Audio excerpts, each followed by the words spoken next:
దేవుని పరిశుద్ధ నామమునకు మహిమ కలుగునగాక.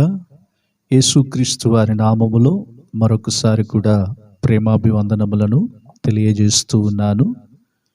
ప్రియులారా, ప్రతి శనివారము పరిశుద్ధాత్మ మనలో జరిగించు క్రియలను గురించి ధ్యానిస్తూ ఉన్నాము గనక, ఎవరైతే పరిశుద్ధాత్మను ఇంకా పొందుకోలేదో ప్రభు పాదముల యొద్ద మనము ప్రార్థించుచూ ఉన్నప్పుడు ఆయన సన్నిధిలో అధికముగా మనలను తగ్గించుకొని ప్రభు సన్నిధిలో అడుగు ప్రతివానికి పరిశుద్ధాత్మ ఖచ్చితముగా ఆయన దయచేయును.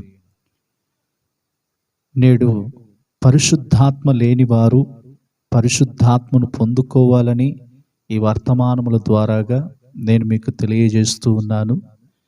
ఎందుకంటే పరిశుద్ధాత్మను మనం పొందుకున్నప్పుడు మన జీవితంలో ఒక గొప్ప మార్పు అనేది కలుగుతుంది. పరిశుద్ధాత్మ ద్వారా మనము నడిపించబడుతున్నప్పుడు సత్య మార్గములోనికి నడిపించబడుతూ ఉన్నాం. పరిశుద్ధాత్మను మనం పొందుకున్నప్పుడు సర్వసత్యములోనికి మనము నడిపించబడుతున్నాము గనుక, మనము వేటిని గ్రహించాలో వాటిని మనము గ్రహించి దాని ప్రకారముగా మన ఆధ్యాత్మిక జీవితములు అనేవి కట్టబడుతూ ఉంటాయి. ఈ కృపాకాలములో బ్రతుకుతున్న మనము మన అంతరంగ జీవితాలలో పరిశుద్ధాత్మ చాలా ప్రాముఖ్యమైనది కాబట్టి, పరిశుద్ధాత్మ మనలో జరిగించు క్రియలు అనే అంశము ద్వారా అనేక ఆత్మీయ విషయములను ప్రతి శనివారము మనం నేర్చుకుంటూ వస్తున్నాము గనుక, ఈ సమయములో అపోస్తులుడైన పౌలు రోమీయులకు రాసిన పత్రిక 8వ అధ్యాయము 13వ వచనములో, మీరు శరీరానుసారముగా ప్రవర్తించిన ఎడల చావవలసిన వారయుందురు, కానీ ఆత్మచేత శారీరక క్రియలను చంపిన ఎడల జీవించెదరు. ఈ సమయములో పరిశుద్ధాత్మ మనలో జరిగించే క్రియ ఏంటంటే శారీరక క్రియలను చంపుచూ ఉన్నాడు. మనము నీటి బాప్తిస్మమునకు లోబడిన తరువాత పరిశుద్ధాత్మను మనం పొందుకున్నప్పుడు శరీర సంబంధమైన క్రియలు అనేవి చంపబడాలి. ఆత్మ సంబంధమైనటువంటి క్రియలు మనలో అభివృద్ధి చెందాలి. శరీర కార్యములో చంపబడుతున్నప్పుడు ఆత్మానుసారముగా మనము బ్రతికించబడుతూ ఉంటాం. కనుకనే ఇప్పుడు మనం చదువుకున్న ఈ వాక్య భాగములో, మీరు శరీరానుసారముగా ప్రవర్తించిన ఎడల చావవలసిన వారై ఉందురు అని చెప్పుచూ ఉన్నాడు. మరి ఎవరైతే శరీరానుసారముగా ప్రవర్తించడం మొదలు పెడతారో ఆత్మలో చనిపోయేవారుగా ఉంటున్నారు.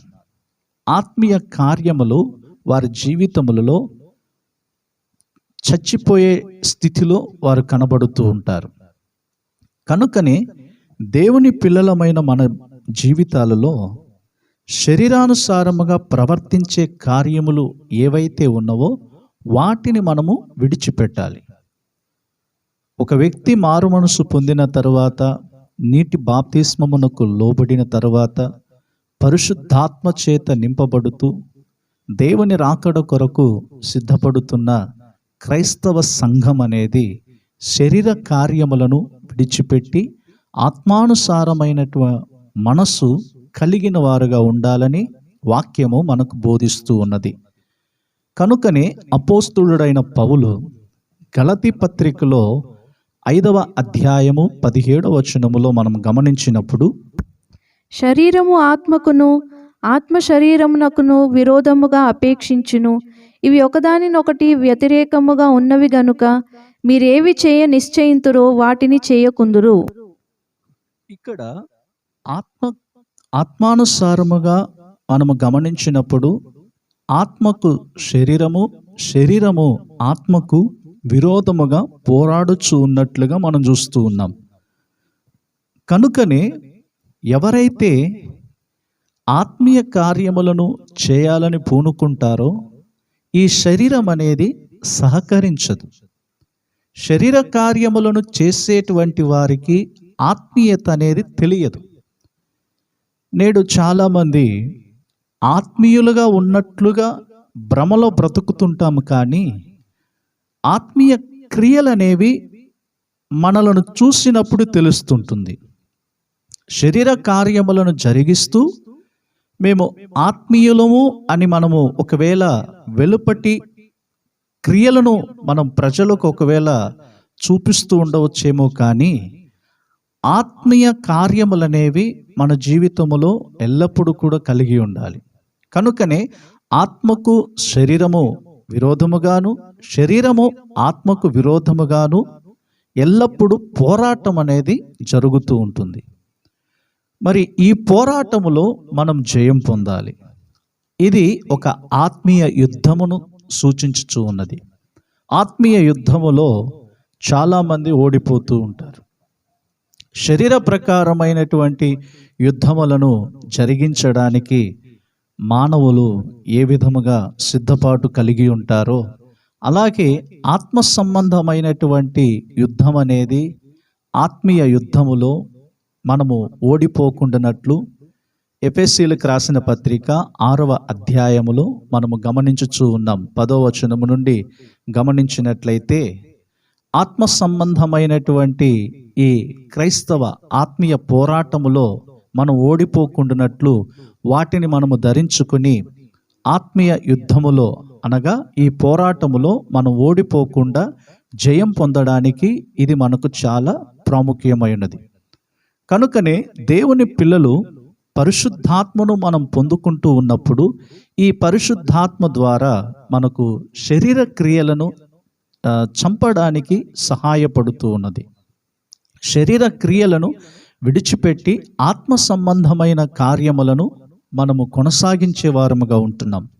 కనుకనే శరీరానుసారమైనటువంటి మనసు కలిగినటువంటి వారి యొక్క స్థితి ఎలా ఉంటుందో అపోస్తలుడైన పౌలు రోమా పత్రిక 1వ అధ్యాయము 28వ వచనములో గమనించినప్పుడు, మరియు వారు తమ మనసులో దేవునికి చోటియ్యనొల్లకపోయిరి గనుక చేయరాని కార్యములు చేయుటకు దేవుడు భ్రష్ట మనసుకు వారిని అప్పగించెను. శరీరానుసారమైనటువంటి మనసు కలిగిన వారు వారి యొక్క హృదయం అనేది దేవునికి చోటివ్వరు. వారి యొక్క హృదయములో దేవునికి చోటివ్వకుండా భ్రష్ట మనసుకు అప్పగించబడేవారుగా ఉంటున్నారు. కనుకన దేవుడే ఒక మనుషుని భ్రష్ట మనసుకు అప్పగించినట్లయితే ఏ వ్యక్తి కూడా అతనిని మార్చలేడు. నేడు భ్రష్ట మనసు కలిగినటువంటి ప్రజలను మనము చాలా మందిని చూస్తూ ఉన్నాం. దేవుని పిల్లలు ఈ భ్రష్ట మనస్సులో నుండి విడుదల పొందాలి. ఇర్మియా గ్రంథములో మనం చదువుతున్నాం కదా, భ్రష్టులగు పిల్లలారా మీరందరూ నా యొద్దకు రండి, నేను మిమ్మల్ని బాగు చేస్తానని చెప్పి దేవుడు సెలవిచ్చుచూ ఉన్నాడు. మరి భ్రష్ట మనస్సు అనేది ఒక మనిషినికి కలిగినప్పుడు ఆ మనుషుడు శరీరానుసారముగా నడుచుకునేవాడుగా ఉంటున్నాడు, శరీర కార్యములను జరిగించేవాడుగా ఉంటున్నాడు. మరి శరీర కార్యములను జరిగించేవాని యొక్క మనస్సు భ్రష్ట మనస్సుగా మారిపోతుంది. ఈ శరీరానుసారమైనటువంటి మనస్సు కలిగిన వారి యొక్క తలంపులు ఎలా ఉంటాయంటే దుష్ట తలంపులుగా ఉంటాయి. రెండవదిగా దురుద్దేశములు కలిగిన వారుగా ఉంటారు. మూడవదిగా మృగ స్వభావము కలిగినటువంటి వారు ఈ శరీరానుసారముగా నడుచుకునే వారి యొక్క క్రియలు ఇలా ఉంటాయి. మరి ఇటువంటి క్రియలలో నుండి మనం విడుదల పొందాలి. ప్రభువు మనలను రక్షించిన ఉద్దేశం ఏమిటంటే శరీరానుసారమైనటువంటి కార్యములను చంపి ఆత్మానుసారమైనటువంటి మనస్సు కలిగి ఉండాలని వాక్యముల ద్వారాగా మనకు హెచ్చరిస్తూ ఉన్నాడు. నా ప్రియ దేవుని బిడలారా, ఈ కృపాకాలము అంతములో మనము బ్రతుకుచున్నాము గనుక పరిశుద్ధాత్మ అనేది మనలో ఆత్మానుసారముగా నడుచుకోవాలని మనకు బోధిస్తూ ఉంటాడు. ఆత్మానుసారముగా మనము కొనసాగించాలని మనకు నేర్పిస్తూ ఉంటాడు. శరీర కార్యములను మనం ఎప్పుడైతే చంపేవారముగా ఉంటున్నామో, శరీర కార్యములు ఎప్పుడైతే విడిచిపెట్టే వారముగా ఉంటున్నామో, అప్పుడు ఆత్మానుసారమైనటువంటి కార్యములను జరిగిస్తూ ఉంటామన్నమాట. అపోస్తలుడైన పౌలు ఎఫెసీకి రాసిన పత్రిక 4వ అధ్యాయము 17వ వచనములో, కాబట్టి అన్యజనులు నడుచుకొనున్నట్లు మీరిక మీదట నడుచుకొనవలదని ప్రభువునందు సాక్ష్యం ఇచ్చుచున్నారు. కాబట్టి అన్యజనులు నడుచుకొనున్నట్లు మనము నడుచుకోకూడదని వాక్యములో మనకు బోధించబడుతూ ఉన్నది. నా ప్రియ దేవుని బిడలారా, పరిశుద్ధాత్మను పొందుకున్న వారందరూ కూడా అన్యజనుల్లాగా మనం నడుచుకోకూడదని మనకు హెచ్చరింపు అనేది చేయబడుతూ ఉన్నది. మరి ఈ రోజుల్లో మనము అలాంటి అన్యజనుల వలె మనం నడుచుకుంటూ ఉన్నట్లయితే ఏ విధంగా ఆత్మీయులమని మనం చెప్పగలము? పరిశుద్ధాత్మను పొందుకున్న వారమందరము కూడా ఆత్మానుసారముగా కొనసాగించాలే తప్ప అన్యజనుల్లాగా మనం నడుచుకోకూడదు, అన్యజనుల్లాగా మనం ప్రవర్తించకూడదు, అన్యజనుల్లాగా మన యొక్క అలవాటులు, మన యొక్క వాడుకలు, మన యొక్క ప్రవర్తన ఇలా ఉండకూడదని దేవుని వాక్యము మనకు బోధిస్తూ ఉన్నది. మరి నేడు దేవుని పిల్లలమని చెప్పుకుంటూ ఉన్నాము, అన్యజనుల్లాగా మనం నడుస్తూ ఉంటాం, అన్యజనుల వలె మనము ప్రవర్తిస్తూ ఉంటాం. అలా ప్రవర్తించడం మూలముగా దేవుని దుఃఖపరుస్తున్నాం, పరిశుద్ధాత్మను కూడా మనము దుఃఖపరుస్తూ ఉన్నాము. కనుక తీతుకు రాసినటువంటి పత్రికలో 1వ అధ్యాయము 15వ వచనములో, పవిత్రులకు అన్నియు పవిత్రములే గాని అపవిత్రులకును అవిశ్వాసులకును ఏదియూ పవిత్రమైనది కాదు. వారి మనసును వారి మనసాక్షియు అపవిత్రపరచబడి ఉన్నవి. చూడండి, పవిత్రులకు అన్నియు పవిత్రముగానే ఉండును, కానీ అపవిత్రులకు అన్నియు అపవిత్రముగానే కనబడుతూ ఉన్నాయి. కనుక దేవుని పిల్లలకు పవిత్రమైనటువంటి నేత్రములు కలిగి ఉండాలి, పవిత్రమైనటువంటి దృష్టి మనకు ఉండాలి. మన కనుదృష్టి అనేది మందగిల్లిపోకుండా, గ్రుడ్డితనముగా మార్చబడకుండా మన మనోనేత్రములనేవి వెలిగించబడుతూ ఉండాలి. పరిశుద్ధాత్మ ద్వారాగా మన మనోనేత్రములు వెలిగించబడుతూ మనకు ఉన్న మంద దృష్టి తొలగిపోయి దేవుని యొక్క దృష్టి అనేది మనము కలిగి ఉన్న వారముగా ఉంటున్నాము. కనుకనే శరీర ప్రకారముగా ఎవరైతే ప్రవర్తిస్తూ ఉంటారో, శరీర కార్యములు ఎవరైతే జరిగించేవారుగా ఉంటున్నారో, వారి తలంపులు, వారి యొక్క క్రియలు, వారి యొక్క నడవడికలు ఇవన్నీ కూడా చెడు ఆలోచన ప్రకారంగానే వారు నడుచుకుంటూ ఉంటారు. దాని మూలముగా ఆత్మలో చనిపోయే స్థితికి వస్తూ ఉన్నారు. కానీ ఆత్మానుసారమైనటువంటి మనస్సు ఎలాంటిదై ఉన్నదంటే, రోమాపత్రిక 8వ అధ్యాయము 6వ వచనంలో జీవమును సమాధానమునై ఉన్నదని చెప్పుచూ ఉన్నాడు. ఆత్మానుసారముగా ప్రవర్తించే వారి యొక్క జీవితములో ఆత్మ వారిని జీవింపజేస్తూ ఉన్నది, సమాధానము చేత నింపుచూ ఉన్నది. మరి పరిశుద్ధాత్మ అనేది మన హృదయములలో కుమ్మరించబడుతూ ఉన్నప్పుడు మనము సమాధానము కలిగిన వారముగా ఉంటున్నాం.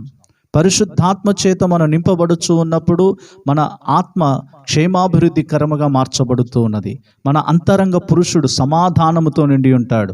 మన అంతరంగ పురుషుని యొక్క కార్యములన్నీ కూడా దేవునికి ప్రీతికరముగా మార్చబడుతూ ఉంటాయి. ఆత్మానుసారమైన మనసు కలిగిన వారు రెండవదిగా వారు ఎలా జీవిస్తారంటే, క్రీస్తు మనస్సు కలిగిన వారుగా ఉంటున్నారు. కొరింథీయులకు రాసిన 1వ పత్రిక 2వ అధ్యాయం 16వ వచనములో, మనమైతే క్రీస్తు మనస్సు కలిగిన వారమై ఉన్నామని చెప్పుచూ ఉన్నాడు. నా ప్రియ దేవుని బిడలారా, ఈ వర్తమానముల ద్వారాగా నేను మీకు తెలియజేసేటువంటి కార్యములు ఏమిటంటే, మనము క్రీస్తు మనస్సు కలిగిన వారముగా ఉండాలి. ఆత్మానుసారమైన మనసు ఎవరికి ఉంటుందంటే, వారు క్రీస్తు మనస్సు కలిగిన వారుగా ఉంటున్నారు. వారిలో క్రీస్తు మనస్సు అనేది కలిగి ఆత్మీయతలో వారు ముందుకు కొనసాగుతూ ఉంటారు. ఫిలిప్పీయులకు రాసిన పత్రిక 2వ అధ్యాయం 5వ వచనములో క్రీస్తు మనస్సు మనము కలిగి ఉండాలి. ఇదే అపోస్తలుడైన పౌలు పత్రికలలో తెలియజేస్తూ ఉన్నాడు. నా ప్రియ దేవుని బిడలారా, మనము కూడా పరిశుద్ధాత్మ పొందుకొని మనము ఆత్మానుసారముగా కొనసాగించాలి, శరీర కార్యములను జయించాలి. శరీర క్రియలను చంపేవారముగా ఉండాలి. పరిశుద్ధాత్మ అనేది మనలోనికి వచ్చినప్పుడు మనము ఆత్మీయతలో ముందుకు కొనసాగుటకు పరిశుద్ధాత్మ దేవుడు మనకు సహాయం చేయునుగాక. ప్రేమ కలిగిన మా తండ్రి, మీకు స్తోత్రాలు చెల్లిస్తూ ఉన్నాము. ఇదిగో ప్రభువా, పరిశుద్ధాత్మ మాలో జరిగించు క్రియలను గురించి ధ్యానిస్తూ ఉన్నాము. మాలో ఉన్న శరీర కార్యములన్నీ కూడా విడిచిపెట్టడానికి, శరీర కార్యములన్నీ కూడా చంపివేయడానికి దేవా మాకు పరిశుద్ధాత్మ చేత మమ్మల్ని నింపండి. ఎవరైతే పరిశుద్ధాత్మను ఇంకా పొందుకోలేదో వారందరికీ పరిశుద్ధాత్మ చేత నింపండి తండ్రి. అన్య భాషల గుర్తులతో ప్రతి ఒక్కరు కూడా పరిశుద్ధాత్మ చేత నింపబడుటకు సహాయం చేయండి. సమస్తమును మీకు అప్పగిస్తూ దేవా, మీ రాకడలో ప్రభువా మేము నిందారహితముగాను పరిశుద్ధులముగాను ప్రభువా మిమ్మల్ని ఎదుర్కొనే ధన్యతను మాకందరికి దయచేయమని, ఎవరెవరైతే ఇంకా పరిశుద్ధాత్మను పొందుకోలేదు అలాంటి వారికి అందరికీ ప్రభువా మీ కరుణ కటాక్షము చూపి ప్రతి ఒక్కరికి పరిశుద్ధాత్మ చేత ప్రభువా మీరు నింపి బలపరచుమని సమస్తమును మీకు అప్పగిస్తూ యేసు క్రీస్తు వారి నామములో ప్రార్థిస్తున్నాము తండ్రి. ఆమేన్. Praise the lord.